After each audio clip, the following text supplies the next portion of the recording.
Today, I'm going to chat briefly about a topic that I think a lot of powerlifters and just lifters in general experience in their journey. Niggles. You could be cruising through a training session, you could be in your car on the way to a training session, sitting on the couch with your dog. You feel something weird. It's not sharp, it's not catastrophic. There was no moment or mechanism that created this, but it's just enough to pull your focus and make you wonder, is this the start of something bigger? Today's episode is all about that moment. The twinge, the ache, the tiny discomfort that sends you down the what if spiral. And I'm going to provide you with a roadmap for what to do next. No panic, no overcorrection, just cruise.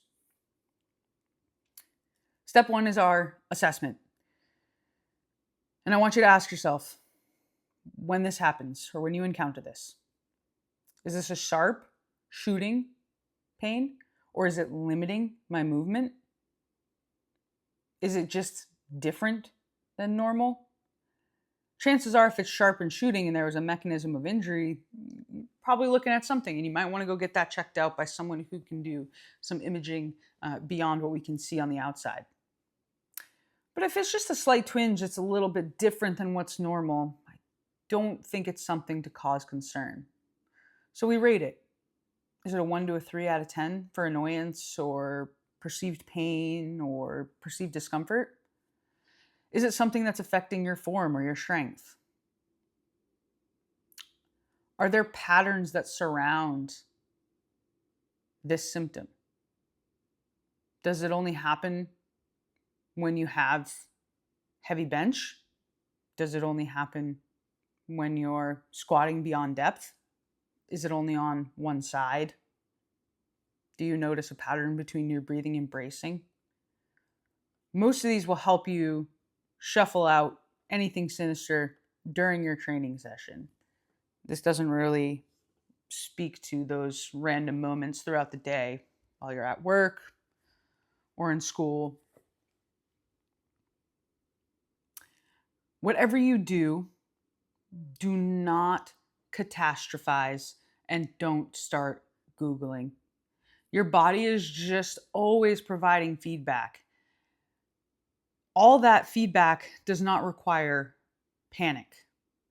We hear static from a radio. Not all of it makes sense.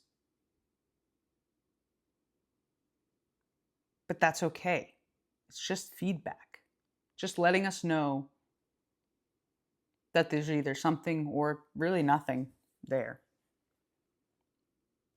Not every signal your body gives you is an emergency. It's just information. Information that follows a pattern and creates a large amount of pain is something worth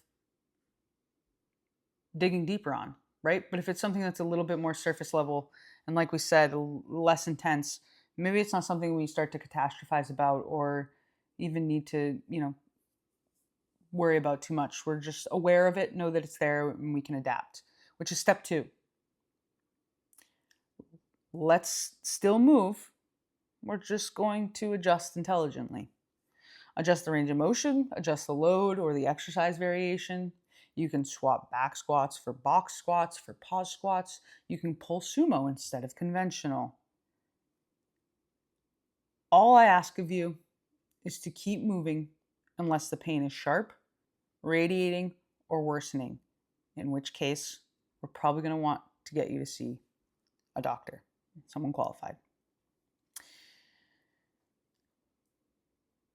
So if your hip feels off in a deep squat, try limiting the depth. If you can't limit the depth yourself, try doing a box squat, something that constrains the depth for you, or swap it for a tempo goblet squat,